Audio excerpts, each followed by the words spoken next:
is introduction part can be over. But Yeah, the theory part can be over. Okay. So, Chalo, all the best. I'll be there. Okay. thank you, boss. Yeah. Thank you. Yeah. hello everyone. We welcome Dr. Karthik Punja, who will explain us the basics of hair transplant, and hopefully after this we will be motivated enough to start doing one. Thank you, sir. So please.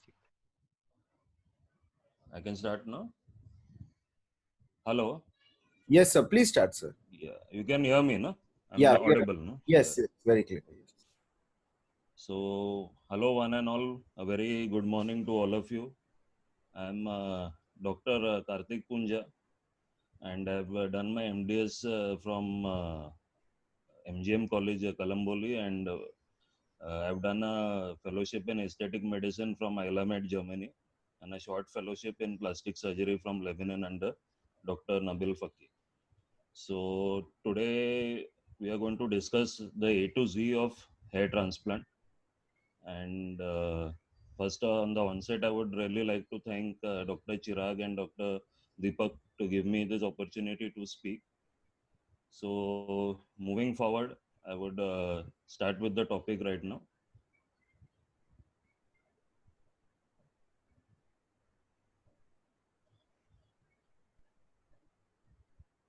I can't move the slide here.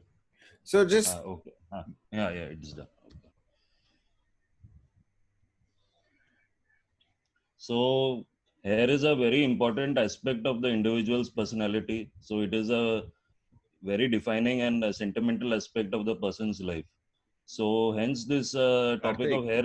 Yeah, sorry to stop you. You have to yeah. slide share. You put that on that mode. Slide share when I you're put doing, it na? on SlideShare. No, it is not come. It is just coming as side ka slides. You put it on that continuous presentation mode. Down and right. You have that option. 1 minute. Yeah. So if you go down in Now, your lap. So how you have to put it on the presentation mode. This is the review mode. What you are presenting in right. sir, ऊपर slideshow देखो ना, home, Ah, insert, design, yeah, transition, animation, slideshow. yeah. Slideshow. okay. 1 minute. Yeah, वहाँ पे from the beginning. Now it's coming. Yeah. Okay. Yes, sir. Now it's okay. So hair is a very important aspect of the individual's personality, and it is a very defining and sentimental aspect of the person's life.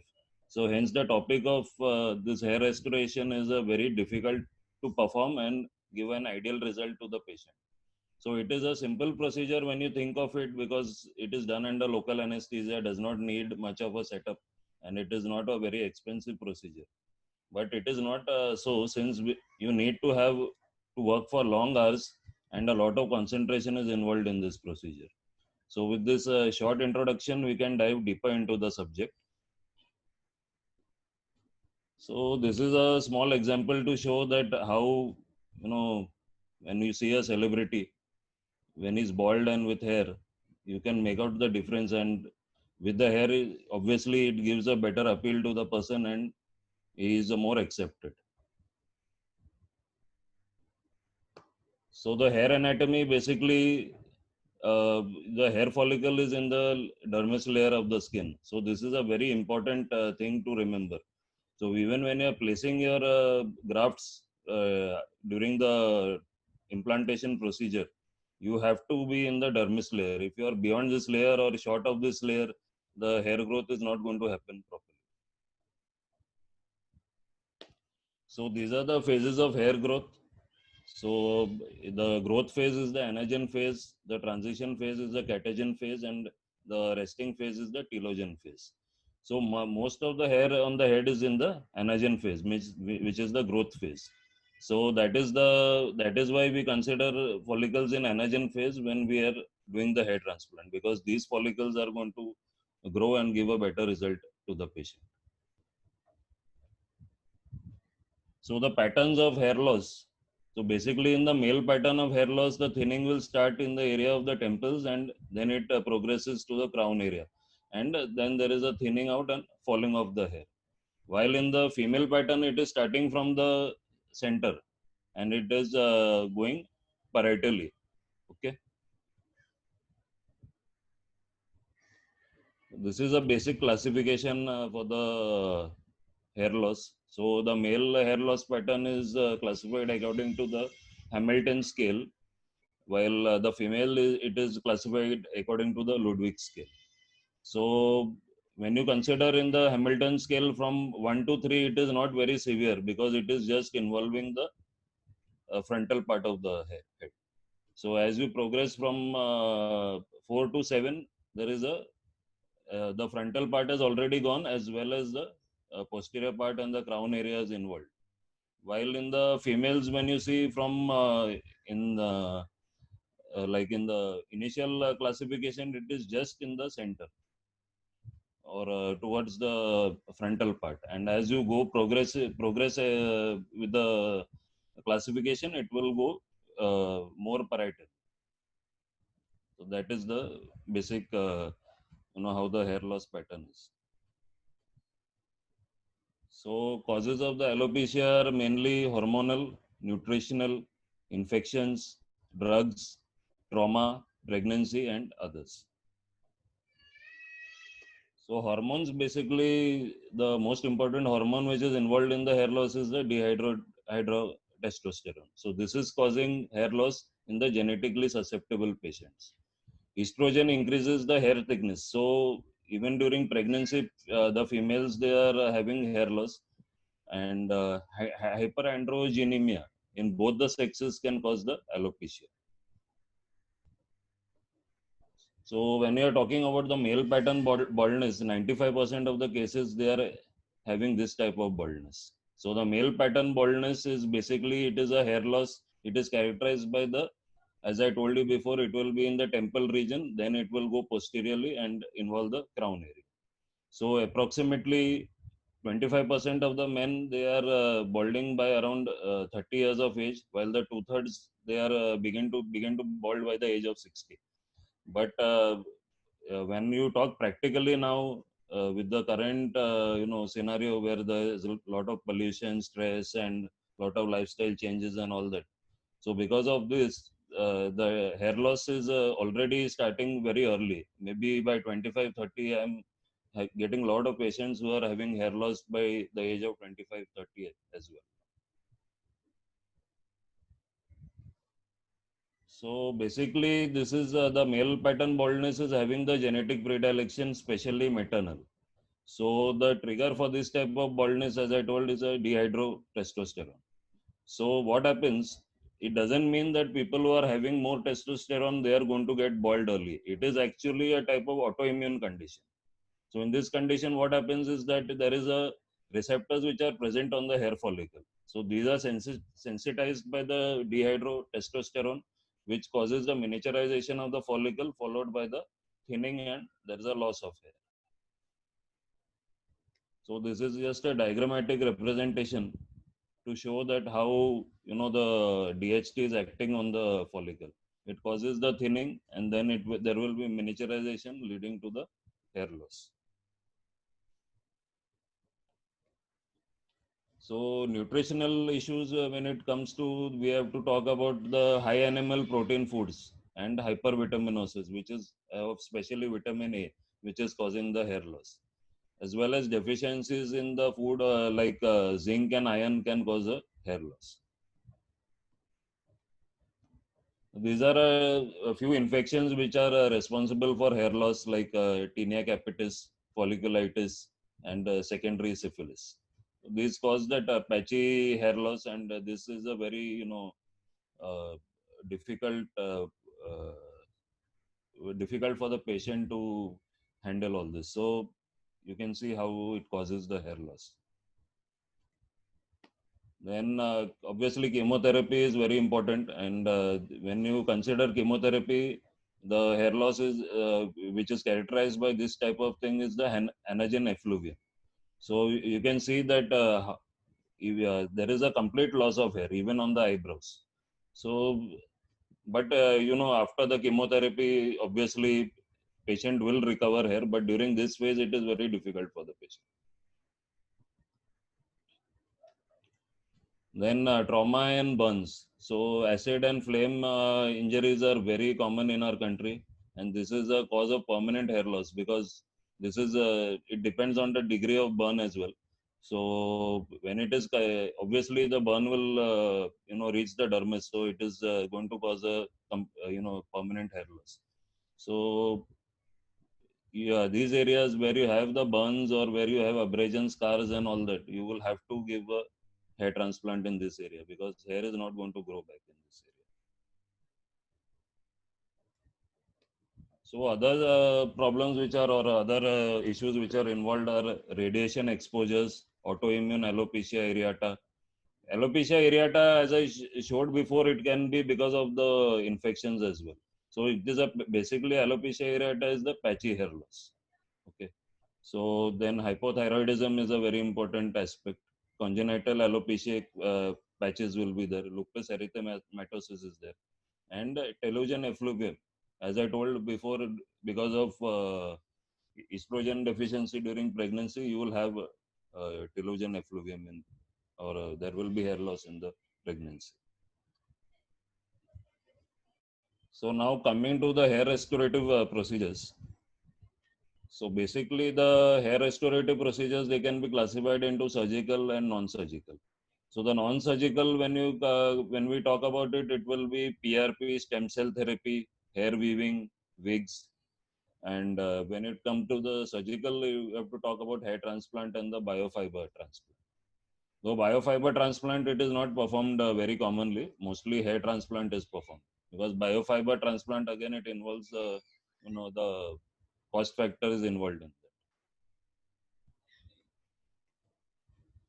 So when you speak about hair transplant, basically it is you are going to be removing the hair from the occipital area of the head and you are going to be implanting it in the area of balding, which can be in the hairline or crown or wherever there is a balding of the patient. Okay, so it is basically the local anesthesia procedure. So it will and mainly we are considering lignocaine and bupivacaine because we need a long-acting anesthetic when we are doing this procedure since it's a long procedure. And sometimes if the occipital area it is not sufficient, then we have to consider other donor areas like the beard or the chest. So basically there are two techniques for the extraction of the hair follicles. One is the follicular unit extraction and one is follicular unit transfer, FUT and FUE. Now, FUT, it was performed very commonly before, and it involves removing of the skin strip, and then this strip it is sectioned under the microscope, and then you get the follicles. So, and whereas in FUE you will be using just a skin punch. Now the problem with FUT, it is giving a very bad scar. So that is why people are moving towards FUE.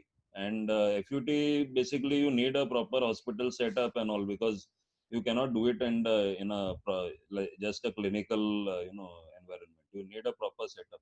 So that is why this is another hindrance why people are avoiding the FUT. They are going for FUE.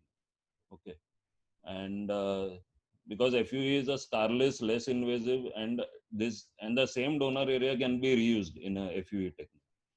In FUT, since you're removing that entire skin strip, you cannot reuse that area. That area is totally wasted after that. So whereas in a FUE technique, you can use the same donor area again. When it comes to the implantation techniques, there are mainly two techniques for the implantation of the hair follicle. So one is the nicking technique and pen implanters.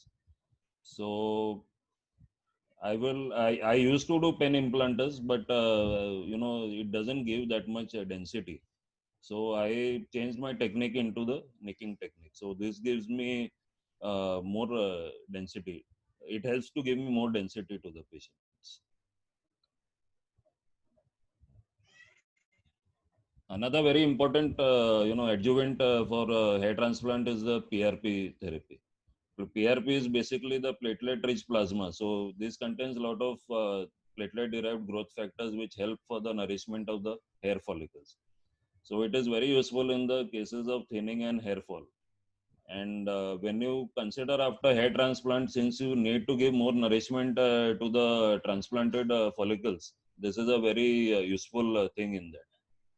And another very important caution is that this is not going to give you new hair. Means new hair is not going to you cannot develop new hair with PRP. It is just where the dormant hair follicles are there, where thinning is there, where hair fall is there. It will definitely give you very good results. And another thing is stem cell therapy. Stem cell therapy, people are advocating stem cell therapy now because they say it is the pluripotent cells and progenitor cells, and they can develop hair. But since the dermis is having so much of other skin organelles like sebaceous gland and sweat glands and all, so it doesn't convince me that stem cell will only form hair follicle. It can definitely form any of the other two as well. So I'm not a very big advocate of the stem cell therapy. Then after that, the basic procedure for making the PRP is we collect around 10 to 20 ml of venous blood. We do the centrifugation for about 15 minutes and at a speed of 5000 RPM. And then we separate the RBC and WBC, and then you will get on top you will get a yellow colored fluid which is called as the PRP.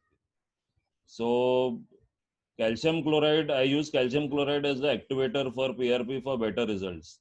Though there are two schools of thought here, because some people say that when you inject the PRP in the skin, thrombin will be released and that will act as an activator. But some people say this is not enough and you need to have an external activator. So we use calcium chloride for better activation of the PRP.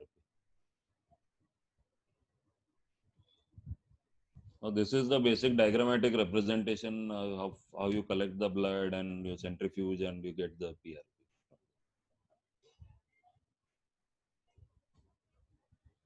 So now coming to the handling of the patients. So firstly, when the patient comes to you, you have to evaluate the patient. Then you have to classify the patient according to the classification, either by Hamilton or Ludwig's, classification. Then according to this, you will come to know how many grafts are required for the procedure, how many sessions may be required, as well as if you need to take consider the other parts or other donor areas of the body like beard or chest. So I use a trichoscope, which is very useful for seeing the thickness and density of the donor area, as well as to see if a patient has any dandruff or any skin lesions. Because when patient comes to you, is not going to shave the head and come. So with the long hair, it is not very easy to evaluate these things. So this when you use a trichoscope, it will give you a very good picture of what is the actual condition of the patient. So it is this trichoscope is actually it has a software. You can connect it to the computer, or you can connect it basically like an intraoral camera. You can connect it to the computer or your mobile, and you can show the patient as well what is the condition of his hair. A proper medical history is always mandatory for any procedure. So this is no exception. So you have to take a proper medical history. And then after this, after all this initial evaluation of the patient is done, then you have to give him the blood investigations. So when we are considering only a hairline construction of the patient, then we have to consider at least 1500 to 2000 grafts, because maximum number of grafts are going to go into this area, because this is the profile of the patient, and this is very important. If a patient doesn't have good hairline, it is of no use. So you have to give at least 1500 to 2000 graft in the hairline area. And then when you are constructing for the crown and middle part of the head and all, then you need about 3000 to 5000 grafts. You have to consider this.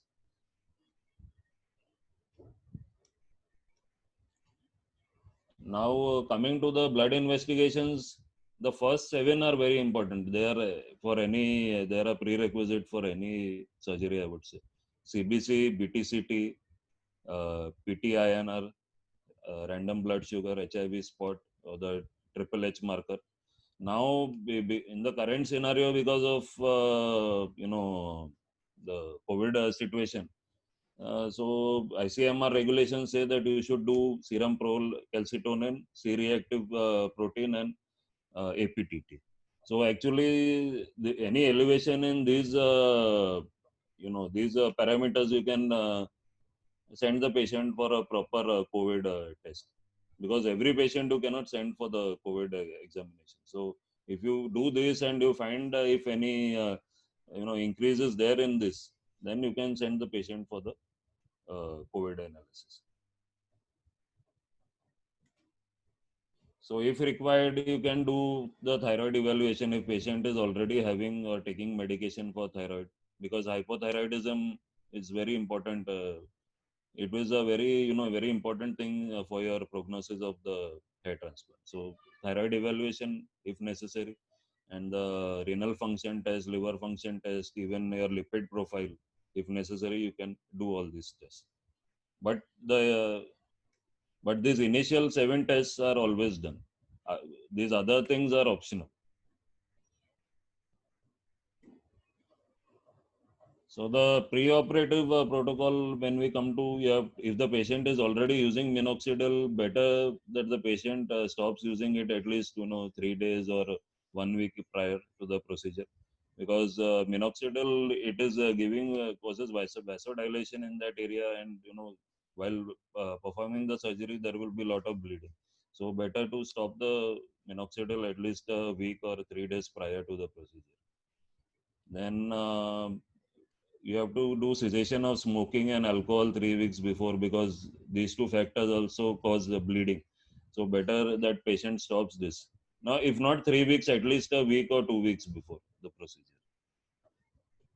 Photography is very important, because for the comparison of the person pre and post surgery. And this is a very sentimental surgery, so you have to do this. Photography is very important. Then this is followed by a proper consent, and there's a consent for hair transplant, and you have to take a separate now COVID consent as well. So you can do both of them. After this, there will be trimming of the entire head. Now, trimming of the entire head, it has not to be done with the blade. It has to be done with the trimmer, because you cannot if you do it with the blade, the entire that it will be, the hair will be flush with the skin, so you will not able to see the direction of the hair.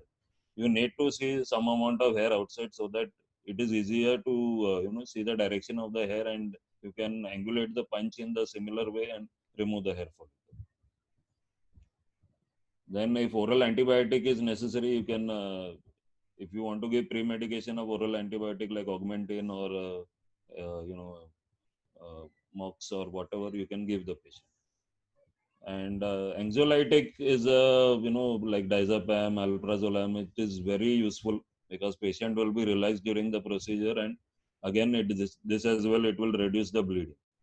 So, and securing IV line is an important thing, because if your patient is he gets panicky, or you need to give some other medication IV, it is better to secure the IV line pre procedure.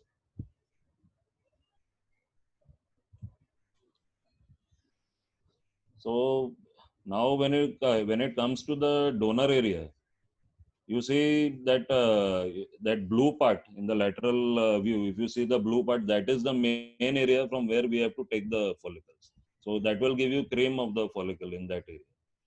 And when you see in the occipital area, you can see that the red, whatever the the red marking is there. This will give you the cream of the follicles in this area.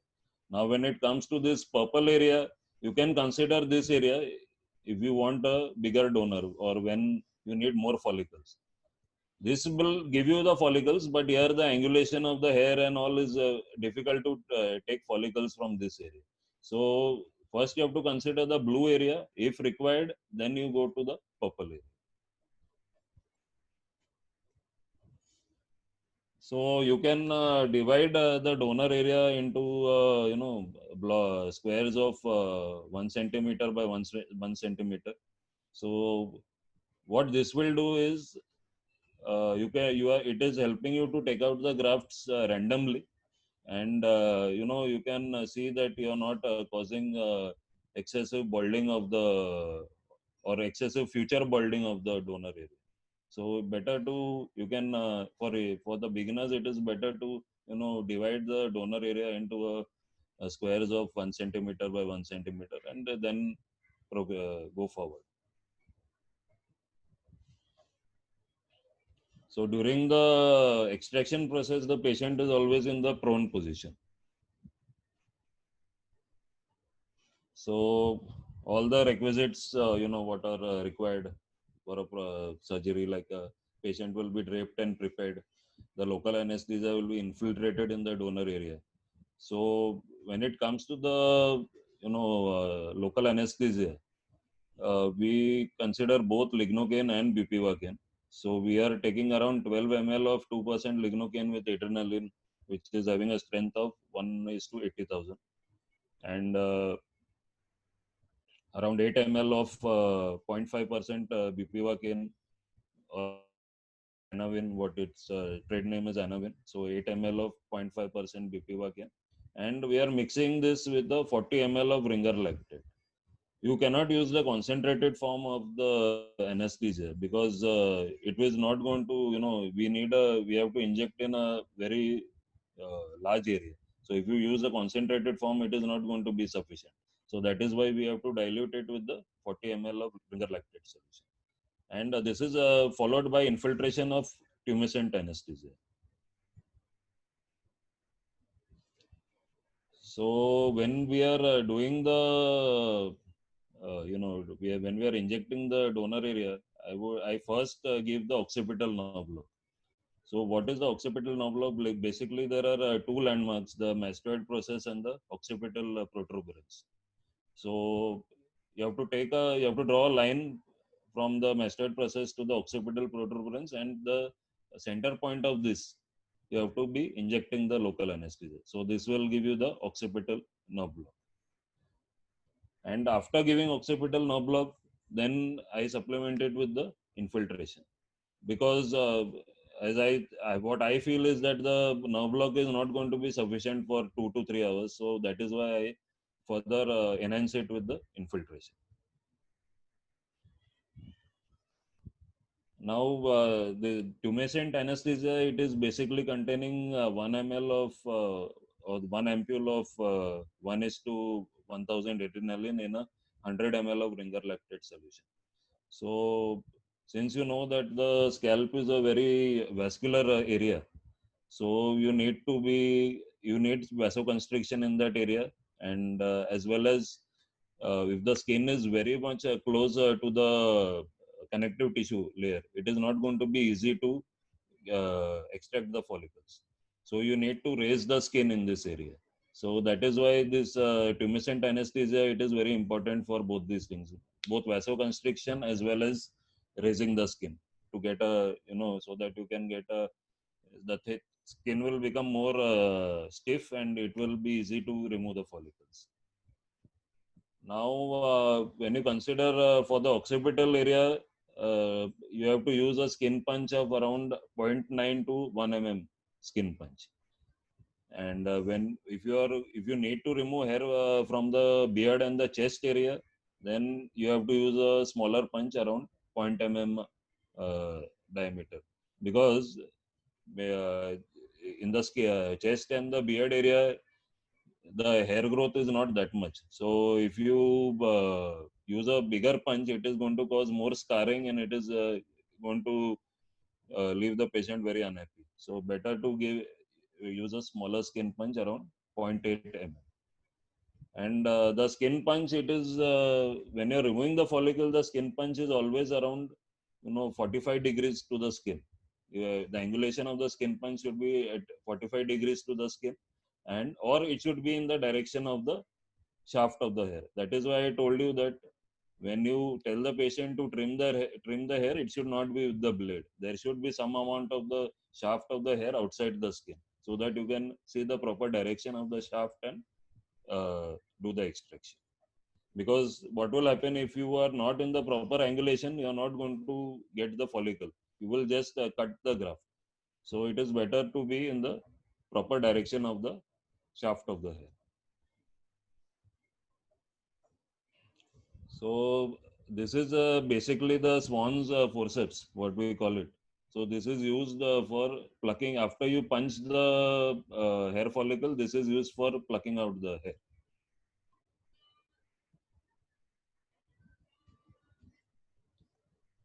Now, uh, after the hair follicle, after you extract the hair follicle, it has to be stored. So it is stored in a ringer lactate or normal saline solution, which has to be cooled with a ice pack. You cannot keep it at normal temperature. So better to have a cold normal saline or ringer lactate solution.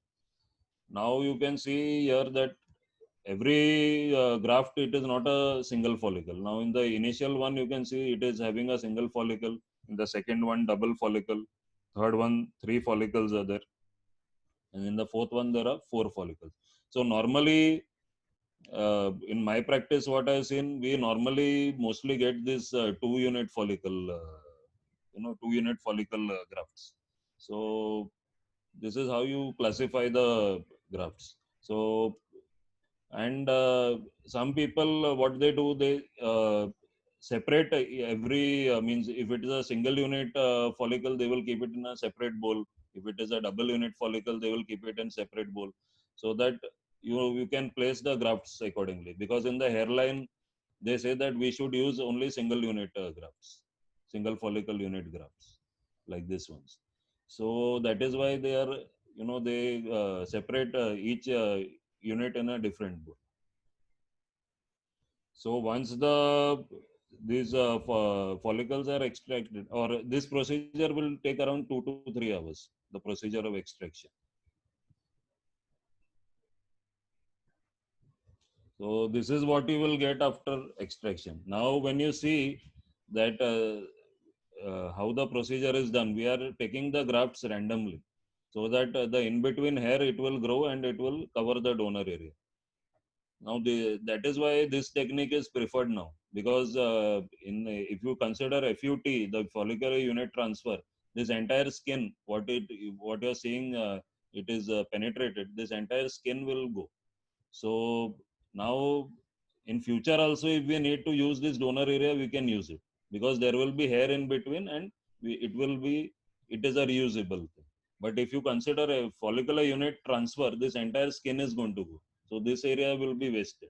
That is why people are moving towards the follicular unit extraction technique.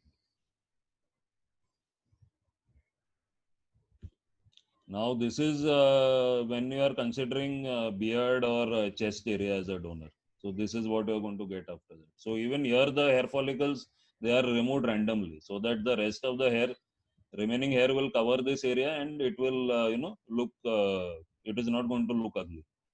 Or when you consider the beard area, it is all hair follicles are always taken below the inferior border of the mandible, because this area, it is going to be, is not seen much, and it is not going to give a very, it's not going to look very ugly.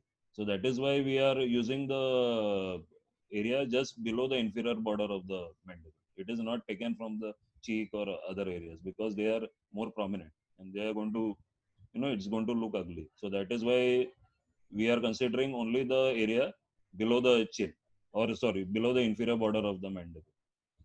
And chest, obviously, chest, you have to take it from the pectoral area only. You and cannot take it, and nipple area and all, it should be avoided. The nipple area should be avoided, because it is a very sensitive area, and it is going to cause more pain to the patient. So that is why we are considering the pectoral area.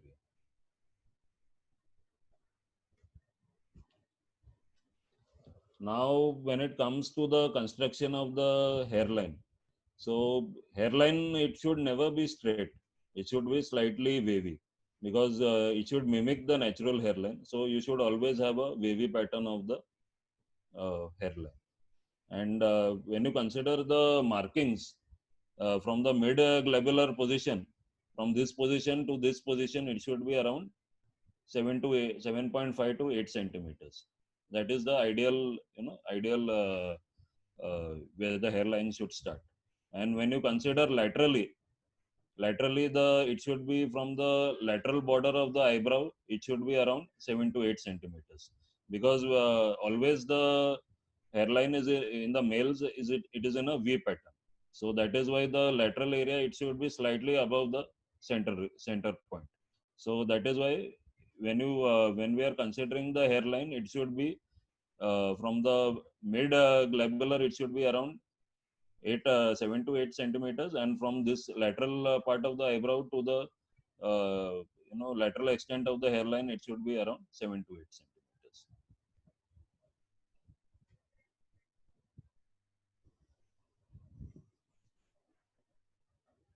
Then after this, when we are doing the implanting, the patient should always be in a supine position. Okay. And then similarly, as the donor area is done, we have to infiltrate in the even in the transplanted, where we have to transplant the hair. So similarly, anesthesia, local anesthesia, as well as tumescent anesthesia will be infiltrated as in this area as well. And then the nicking is always done. Either there are nicking blades are available, or I prefer the 18 gauge needles to do the nicking.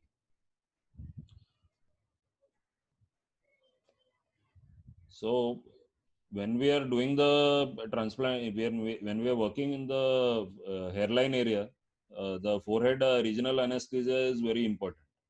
So the forehead regional anesthesia is basically the supraorbital nerve block and supratrochlear nerve block.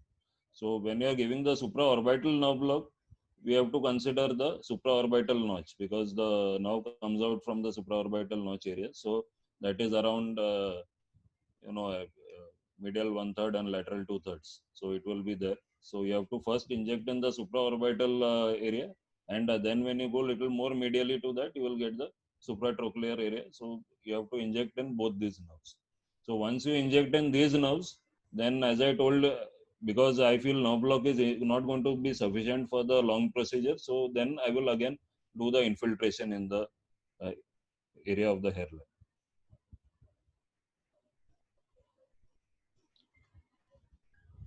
So this is basically the nicking technique.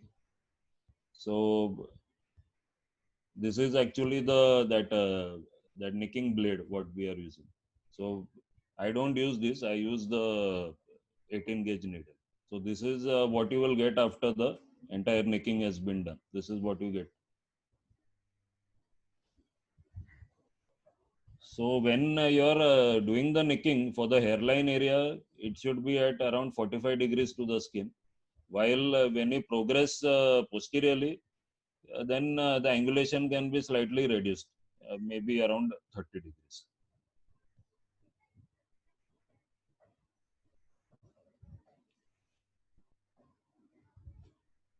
So after you do the nicking, then I normally give patient a break for a lunch or something, because then after this nicking has been done, the entire local anesthesia procedure is over, all the painful procedure is over. So then I give the patient a break of lunch or something, of refreshments, and then we start with the placement of the grafts. So here you can see how the grafts are being, this is just a diagrammatic representation of how the grafts are being placed in the nicked areas.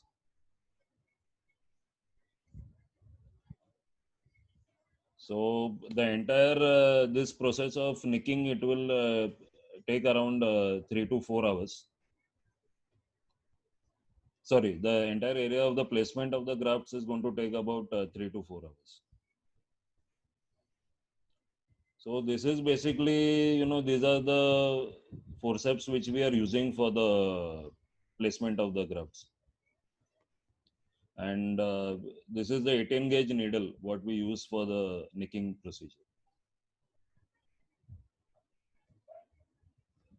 So this is these are called as the pen implanters. This I was using before, but as I told you, this doesn't help to give a better density to the patient. So I have also I have also moved forward and taken up to the nicking technique. So in this technique, in the pen implanters, what is there? You need a separate, you need an assistant to load your implanter and give you, and every time you're going to be applying pressure in the donor area to place the graft. So if you place the grafts too close with the pen implanters, there's a chance that the earlier graft may pop out. So that is why I have moved forward and done the nicking, because nicking you have already made all the slots in the skin. After that you have to just place the grafts with the forceps, so that gives you a better density.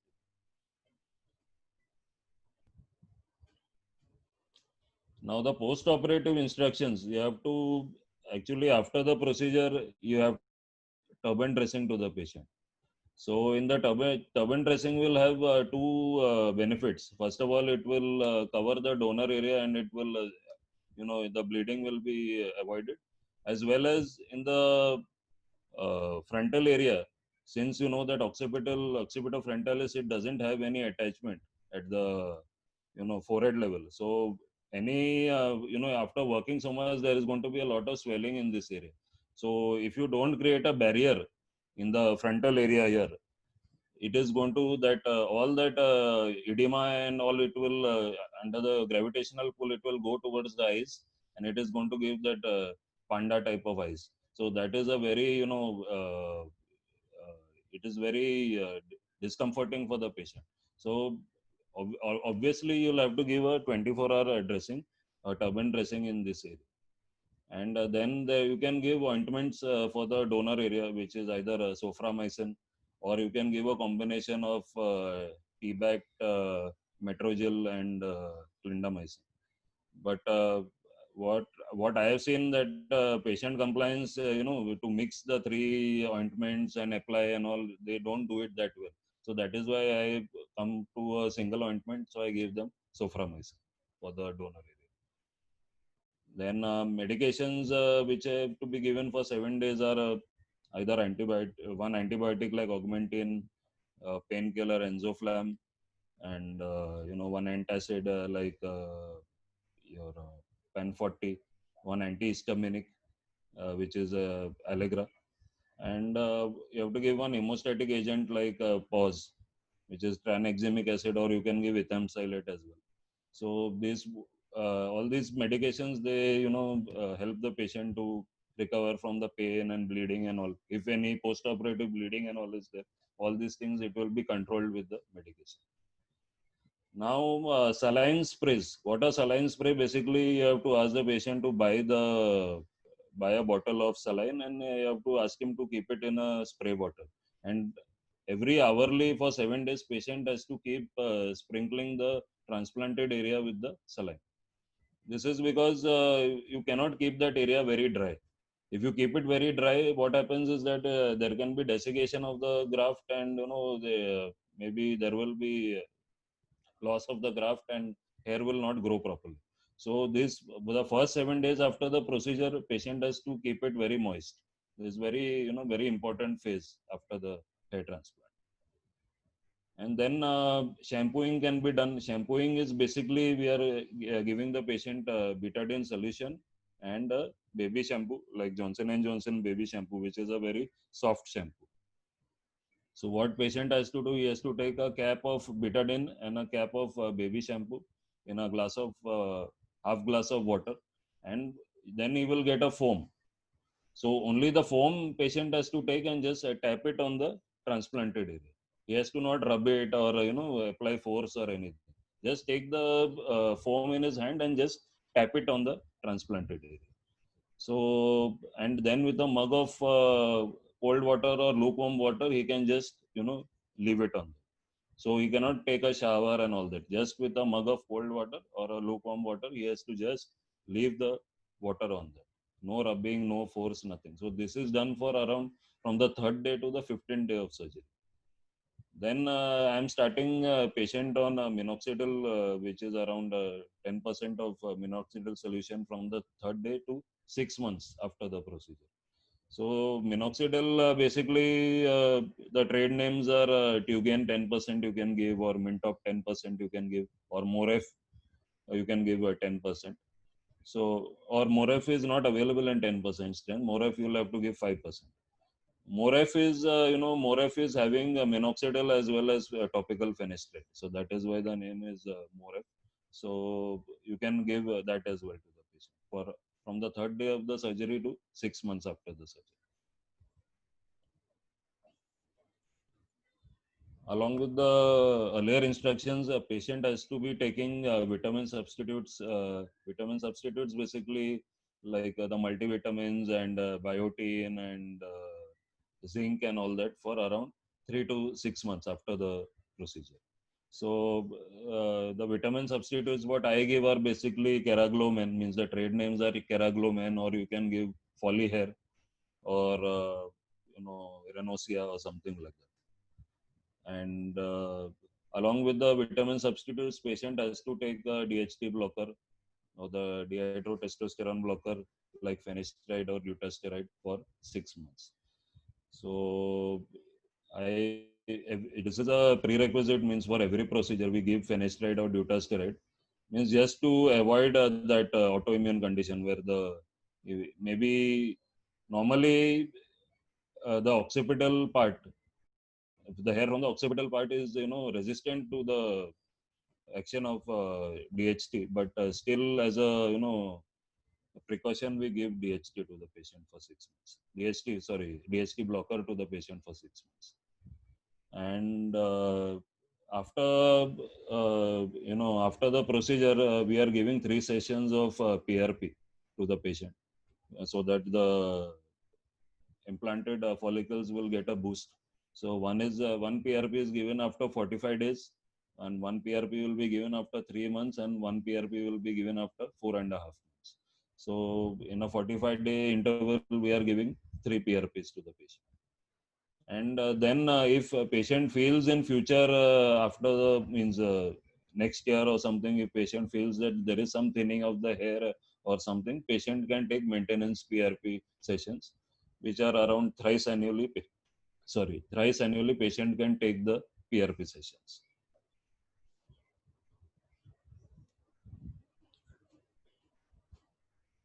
So, Sir, before we Dr. Chirag, yes, sir. Sir, before we continue with the cases, there are a few questions. Would you like to answer them now?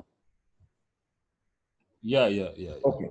So, sir, first question was that when should we start PRP after hair transplant, which I think you answered 45 days later. Yeah. So, what does minoxidil do actually? See, minoxidil, it is basically the vasodilation effect. So it will increase the blood supply in that area, and it will, for the developing hair follicles, it will give a boost. Means with more blood, better growth. So, sir, when do we start minoxidil applications after hair transplant? I start, that's what I said, after the third day After of the the procedure. okay. From the third day to the six months of the. And so when do we consider FUT over the FUE techniques? Like would there be any condition where you will go for FUT? See, if you ask me personally, I'm not advocate of FUT. I don't do FUT basically. I do only FUE. Because see, I told you, because when you do FUT, then the cost factor also is going to increase. You need more people as well. You need a microscope. You need all that things. So better for initially, means if you people who want to do FUT can do, but initially I would suggest doing FUE, because it is a less tedious procedure. Okay. So and what is the average density per centimeter of hair transplant you do for hairline or for the crown region? Like what is the average density? If you can just point it out. Average density, at least in every square centimeter, it should be around 100 grafts should be there every square centimeter. On That the is the hairline region. on the hairline. Okay, and in the crown it can be less. We have to always consider hairline most important. Okay. After that area, the density is going to reduce a little, but hairline has to, the profile of the patient has to be good. Okay. Fine. I think there's one person, Pragya. I think you have a question, right? You can unmute yourself, Pragya.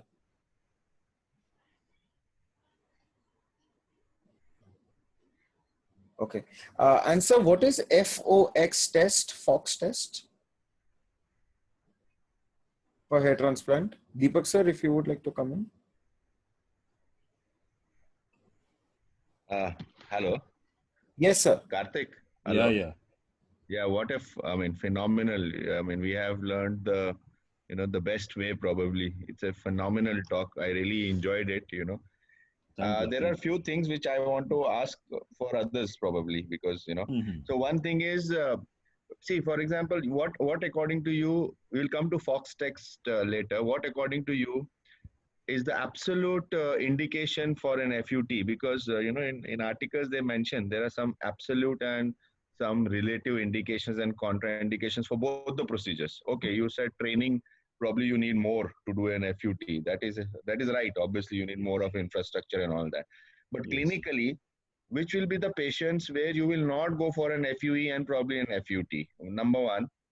And then what is the assessment test for your scalp? I mean, see, hair transplant cannot be for everyone, right? Like there are Yeah, some patients who might need a medical management like steroid injections and PRP. So how do you decide that patient selection basically? How do you decide this patient will definitely require hair transplant and this patient will not require, or probably some non-surgical modality? see, And now I use always the trichoscope, as I said. When you use the trichoscope, you can make out if there is any dormant hair follicle or if there is any thinning of the hair, and so that will give you the indication where you have to do the PRP, where you have to do a hair transplant. If there is no dormant hair follicle as well, then whatever you do, any non-medical therapy you do, it's not going to give you hair. You'll have to do a hair transplant in that area. So this trichoscope is very useful for all this. Plus, trichoscope will always tell you if there is for any other skin lesion in that area. So you can give antifungal to the patient. You can give you can give fluconazole, or you can give the ketoconazole to the patient. 2% ketoconazole shampoo to the patient. So once that all these skin issues are they recover from these skin issues, only then you should go for the hair transplant. If you implant in all these areas where there is a skin issues are already present, then there it can flare up. So that is why you have to, in the pre-evaluation only, you have to check for skin lesions, you have to check for dandruff and all these things. And coming to your point for selection of the case, I was going to show the cases later, but see, where there is a dormant hair or where there is thinning of hair, there you can consider PRP. And where there is a complete loss of hair, where you cannot, even on the trichoscope you cannot see any follicles or anything in that area, you will have to go for the hair transplant. Nothing else is going to okay, so what is I mean, can you tell us something about that Fox test which you do for evaluation of the scalp? no. I'm really sorry, I've not done that. Oh, no, okay, so no problem. I think this is I think I heard this somewhere. So what I heard was like it is a test where you take out like 100 follicles and you Mhm. examine the quality of follicles. So before you go for a FUE, you Mhm. assess the quality of the follicles right from the tip to the shaft to the whatever, Mhm. and then you decide whether this patient will really benefit by doing the hair transplant surgery or not. So it's something like See, that. this is a see, this is very questionable thing what you are saying, because uh, if you are removing the follicle if you are removing the proper graft with the follicle, there has to be hair growth. I have never seen that there is not going to be hair growth. Now, what I would say is, if a person has curly hair, then he will have a then you may require less grafts to cover that area. While if a person has a silky hair, that is my clinical experience, when a person has silky hair, you will need more grafts to cover that area. But if the grafts are coming out properly, 100 grafts, I feel they are wasting that 100 grafts. Then rather you only do around 10-15 grafts. If you want to check the quality of donor area, you can do 10-15 grafts. Don't waste 100 grafts. That's what I feel. Right, Karthik, right. Karthik, Yes. Karthik, Yeah, I can. Yes, sir. Yes, sir. how are you? I'm fine, sir. How are you, sir? I'm good. I'm good. Good presentation, man. Very nice. Thank you. Thank you, sir. I think Fox test, as Deepak mentioned, no, he's right. Actually, it was said that 100 follicles is what you're supposed to, kind of punch out and just see if you are, kind of able to take out the whole graph. What happens sometimes, no, you might transact the follicles, and sometimes they are not ideal for taking out. Like the quality of hair is follicles is not very good. So ideally it was said 100. Now people, as you rightly said, 10, 15. Why do you want to waste 100 follicles? It is not, it's a sheer waste of 100 follicles, Yes, Even yes. 100 follicles are very, very important. But I think it is very important for us to know what happens is what depth you have to punch out, which direction Yes. you have to go, and all those things are very important. So 10, 15, 20 grafts, as you rightly said, what force you should be applying. I'm muted, sir. Punch out about say 15, 20 grafts just to see what depth you are going, are you transacting or not, what direction you should go, and all those things. Basically that is what Fox test used to mean. If you are like, they have a grading, grade 1 to grade 3 positive Fox test and all those things. So I mean, as you rightly said, 100 grafts is a sheer waste. Yes, because sir, it is very difficult to True, get true, true, grafts true. also. Very true, very true. And Deepak, answering your question about FUE and FUT, see, there is basically, if you want, Deepak, can you hear me? You're there. Yes, sir. Yes, sir. I'm listening, sir. Yeah. So answering your question that FUT, sorry, I mean, I can answer, right? Yeah, Am yeah. I Yes, Sure, allowed sir. to? please, Yes, sir. please. Please, please, sir. Yeah. So basically, what happens is sometimes what happens is you will have to combine FUE and FUT, because what happens is you cannot actually say, for example, you're taking out a strip. So the whole strip, you can actually take out all the follicles there. Yes, sir. Sir got muted again. Sir, you have to unmute yourself. If you Yeah. want more density, Hmm. 1 second. Yeah, now we can hear you, sir. I'm unmute. Yes, now Yeah, we yeah, we okay. can hear you, sir. Yeah. So basically, what happens is FUT, if you take out the strip, say for example, if I'm taking out a strip, the whole strip, for example, has got 500 follicles. So the whole of the 500 follicles we can utilize. But if you are doing a FUE technique, for example, in a square centimeters, Dr. Karthik was mentioning, the normal density is probably 200 to 250 follicles per square centimeter. So you cannot take out the whole of the 200 or 250 follicles in one. Otherwise, it's going to be a big patch. So you have to take 1 in 4. So that may not be sufficient. For example, if you have a patient of grade 5 or grade 6 or grade whatever it is. So if you want more follicles, then you have to take it. That is one indication, like you can use more of the follicles if you're taking out a strip. But as he mentioned rightly, cost increases, time increases, experience of the surgeon, experience of your assistants. A lot of things are also involved in all those things. So that is like today, Even 90%, 95% of the people are doing FUE. even the layer of the skin strip what you're removing is very important. Yes, yes, You that's are also very, important. So very. experience is very important, actually. Yeah. Right, sir. So, sir, we'll continue. There was just one last question for you. That, sir, for women, how do you manage? Like, you can't shave off the whole head. So, how do you manage to do a hair transplant? See, in my clinical experience, only one lady has completely done the zero machine. She has completely done it. But women, they are not going to be removing the entire hair. So what you have to do is only the donor area, how much you want. You can use clips and all that to Okay. you can put the hair up. You can use the clips and all, and just the donor area you will have to remove with the zero machine.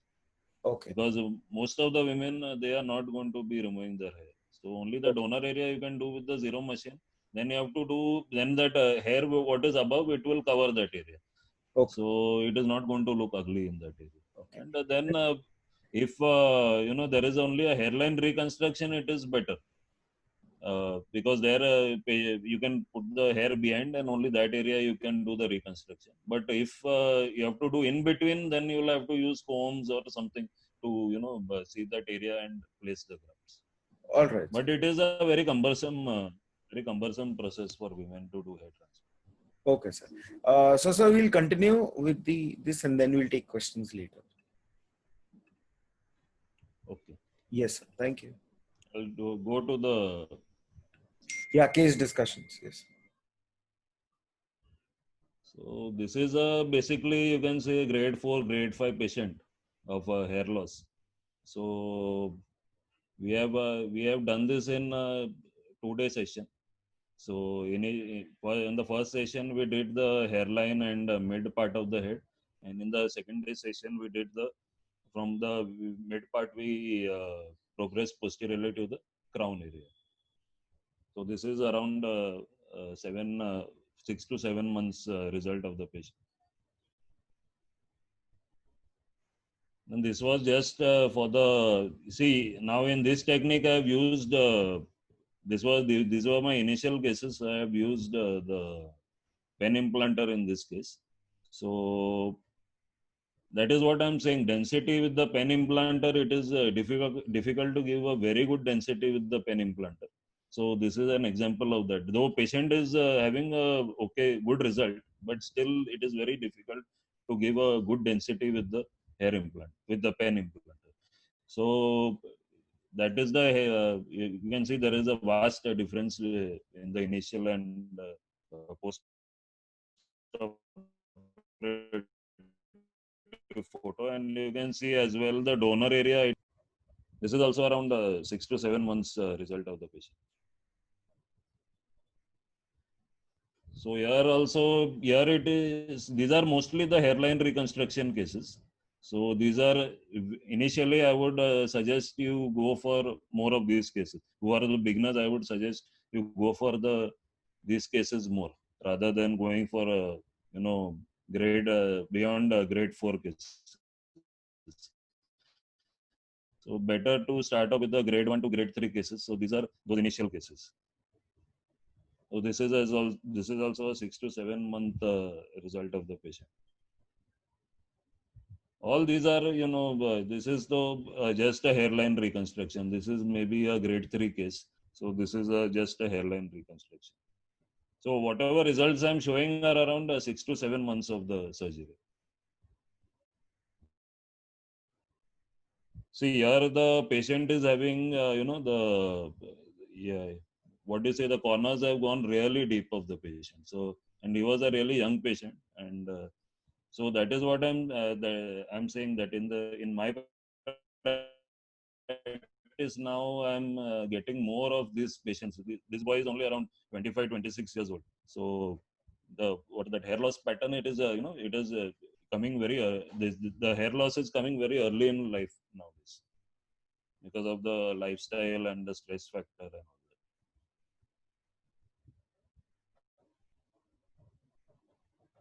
This is another case. Now this patient, he was grade 7, or if there was grade 8, you can say grade 8 also, because this is a very deep case, very big case. So as sir has mentioned, in these cases you can use FUT, or what you have to do is if your patient is a bit compliant, then you can do half of his head in maybe 2 or 3 day session, and then for the you can wait for 3 months, you can wait for a donor to grow back, and then you can do the that posterior part after 3 months if you want only the occipital area. If you are in these cases, if you don't want to use FUT, then you may have to use other donor areas like beard or chest in these areas.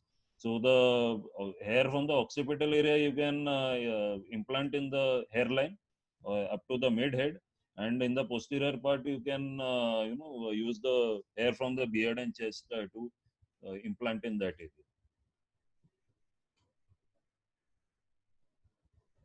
Now coming to the point of selection of case where you should do a PRP or where you should do the hair transplant. Now in this case, this boy is having just thinning of the hair. So here, if you do hair transplant, it is just a waste of his money and waste of time. So better to do better to go for PRP for such a person, because hair is there.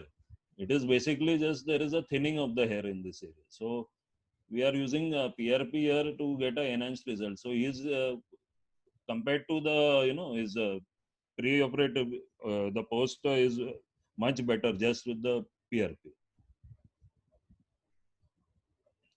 Similarly, she is a lady who was having the hair loss in the hairline area. So you can see hair is there. You just the follicle. There is a thinning of the hair, or it is just initial balding of the hair. So in these cases, better to do PRP rather than going for hair transplant. Now, these are some of the books which you can refer for hair transplant, like Hair Transplant 360 by Lam Samuel, Contemporary Hair Transplant Surgery by Raymond Coiner, and FUE Hair Transplantation, which is a minimally invasive approach by Reza P. Azhar.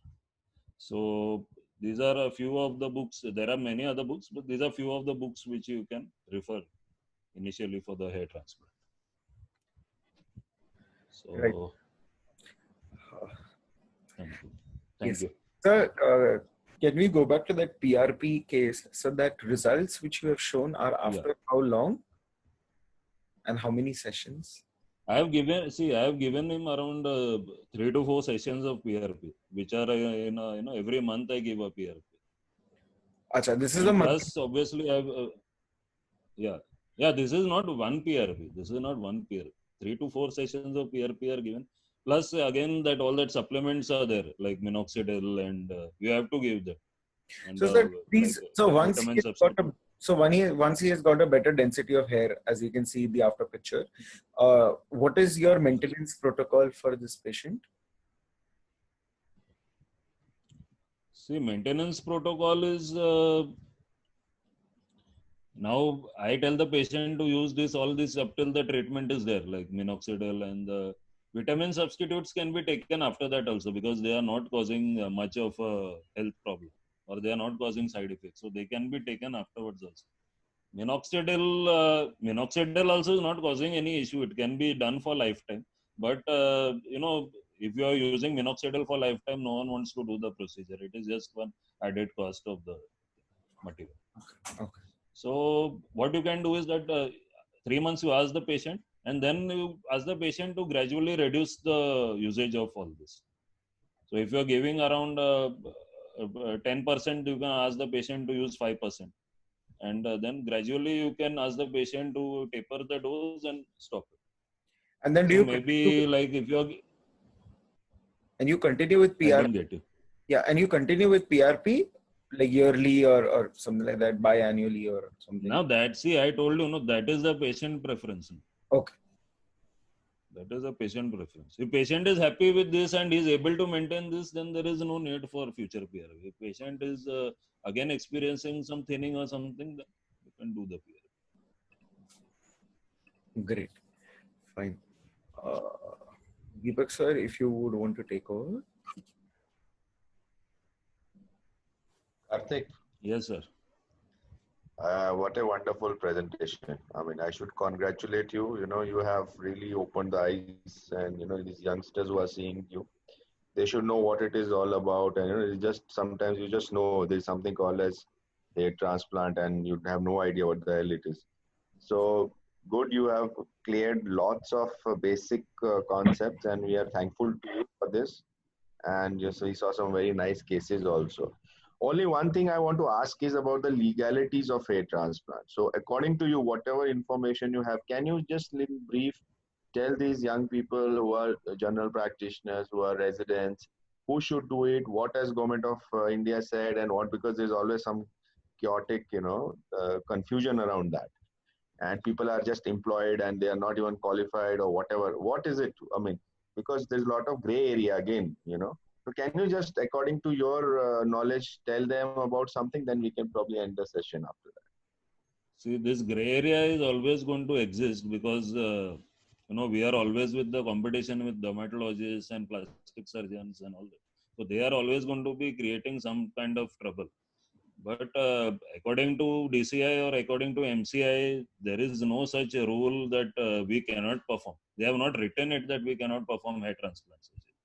So, and plus now, if you ask me, other than my maxillofacial degree, I have done other two fellowships as well. So, No, I'm on not saying that, about, sorry. I'm not saying about maxillofacial, general dentist, for example. You know, maxillofacial, because I have seen it notification saying that it's a graft. So you can harvest graft anywhere from the body. So here is, so for you guys, it's not a problem. What about, say, general dentist or, you know, somebody who's after general dentistry going into cosmesis? So what you tell, I mean, to them, whatever knowledge you have about it. see where I was, as I we discussed before also, where I was working before, there even the bachelor means the BDS people were doing hair transplant. It is not that they are not doing hair transplant, but see now, uh, like many people do courses and then they start with the procedure and all that. So in the end, it is a very personal thing. You should be able to properly handle the patient. You should be able to properly do the procedure, because once you do, because see, I have also done from Ilamed. Then there are many people who have done from other teaching institutes who have done the hair transplant course, and they are doing the procedure. It is not so. But then see now, if you ask me, if there are if the patient goes to court, or there are some consumer protection problems and all that, then it is entirely that individual's risk. It is then he cannot then he has to have indemnity, he has to have all that to avoid all the problems, because no one is going to come forward, and other people are not going to help him out in this problem. Right. It is Right. his issue. So So you have to be good. You see, you have to be good in doing the procedure. You have to again be good in handling the patient also. Right, sir. yeah, If so you in ask short, me, if you ask me my personal view, Yes, sir. okay, so what I understand is better to be properly qualified before doing any procedure like this. You yeah, should know in and out. Even after having a proper degree, please go ahead and do more training with yeah, some we do. who's I would say do more training under an experienced person. I think even if Panda sir is there, he will also agree with me. Do training yeah. under a good person. Just by getting the fellowship, it's not you are not become God. You will have to do more training, and then you will have to do the procedure, because it is Right. a very intricate procedure. You cannot just take the degree So and because some start doing. deaths have occurred, you know, in hair transplant, I know that few people had developed anaphylaxis, few people developed, you know, systemic infection, septicemia. So there have been deaths right here, you know, in a Bombay city also. So you have to be very, very careful. And please, for the youngsters, I mean, again, I mean, whenever I get an opportunity through anyone to talk, do get qualified, do get trained before you start doing, or you start attending a 2 day course and start injecting. It's very risky, till everything is okay, nobody will bother, let's be very clear. But the Yeah, day you that's mess what I up, want to say. So, Karthik, you should sir, have somebody to stand. yes, sir. So, sir, Karthik, sir, can you explain a bit more on the complications which would arise out of it, and like what is the success rate of the hair transplant as we are talking about it? See, success rate, it is beyond 60%, 60 to 80% of the hair.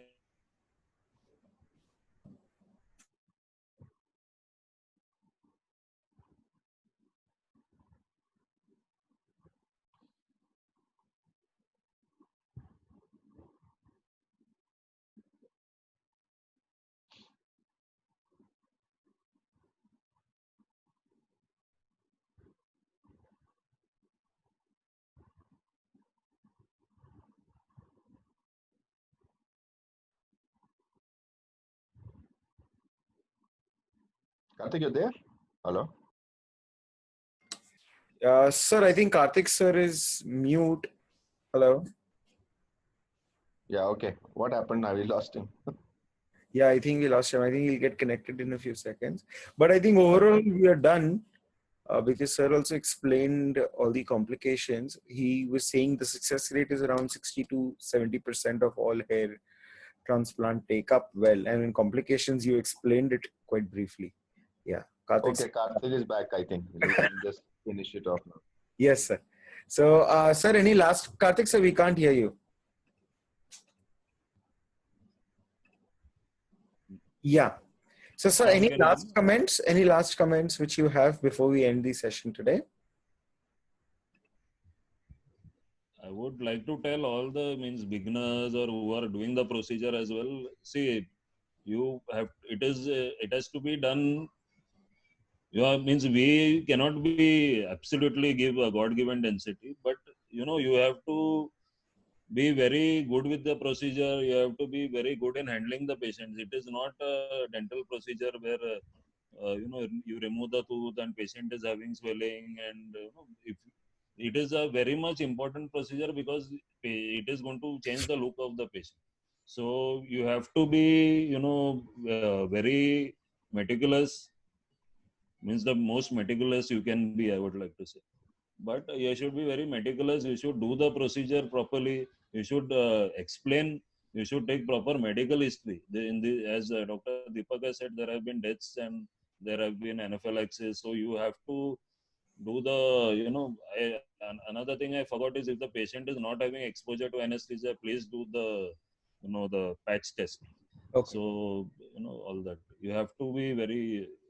Your pre-evaluation should be excellent. And to explain the prognosis to the patient, to explain, give the proper pre-operative instructions. And many times when the pre-operative instructions are not given properly, then you don't achieve what you want. So pre-operative instructions as well should be given very properly. Okay, so Karthik, according to you, how much training period is good enough to start hair transplant surgery practice? If you're talking about a good center, high volume in months or year or whatever. Mm-hmm. So what, according to you, is a good time when you feel a person will be decent enough to start hair transplant practice? See, what I feel, at least, under a good guidance, if a person does around 50-60 cases, at least minimum 50-60 cases he does under good guidance, then he should be good enough to start his own practice. Great. Okay, great. Okay, sir. Okay, So, fantastic, Karthik. We should, very good, very nice. Thank you. thank you so much, sir. So we'll end the presentation, and thank you to all the speakers. Thank you, Arun Panda, sir, for joining in.